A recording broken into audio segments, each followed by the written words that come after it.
सर्वांना नमस्कार. तर आज आम्ही निघालेलो होतो नाशिकला. माझी चुलत भाया जे आहेत त्यांचा रिटायरमेंटचा प्रोग्राम ठेवलेला होता आज नाशिकला.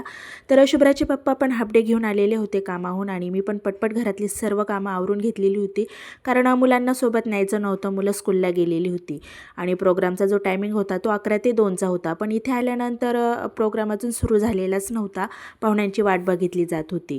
तर आमचे केदारी फॅमिली सर्व आलेले होते आणि अजून काही पाहुणे गेस्ट येणार होते. आज दादांनी त्यांचे सर्व्हिसचे 35 वर्ष पूर्ण केलेले होते आणि कार्यक्रमाची सुरुवात जी आहे ना ती इतकी छान झालेली होती. म्हणजे 35 वर्षांमधला त्यांचा जो प्रवास होता, जीवनातले त्यांचे चढ उतार, अशा सर्व गोष्टींची माहिती खूप छान पद्धतीने मांडलेली होती. 31 डिसेंबर हा दिवस त्यांच्या आयुष्यातला खूप महत्त्वाचा दिवस होता, कारण याच दिवशी त्यांची रिटायरमेंट पण झालेली होती आणि आजच त्यांचा हॅपी बर्थडे पण होता. तर सर्वांनी मिळून त्यांचं छान औक्षण केलेलं होतं. तर आमच्या ज्या नंदा म्हणजे दादांच्या बहिणी, भाच्या, पुतण्या अशा सगळ्या जणी त्यांना औक्षण करण्यासाठी आलेल्या होत्या, कारण दादांचा स्वभाव जो आहे तो इतका छान आहे की इथे आलेला प्रत्येकजण त्यांना शुभेच्छा देण्यासाठीच आलेले होते आणि प्रत्येकाला त्यांच्याविषयी काही ना काही बोलण्याची इच्छा होती. दादांना शुभेच्छा देण्यासाठी त्यांचे सर्व सहकारी पण आलेले होते आणि त्यांचे स्वागत जे आहे ते आमचे सर्व सासरे करत होते, कारण त्या सर्वांना पण दादांविषयी खूप अभिमान वाटत होता की त्यांनी त्यांची सर्व्हिस पूर्ण केलेली होती. 35 वर्ष म्हणजे कमी नाही आहे आणि इथे आलेले प्रत्येक व्यक्ती त्यांचं कौतुकच करीत होते.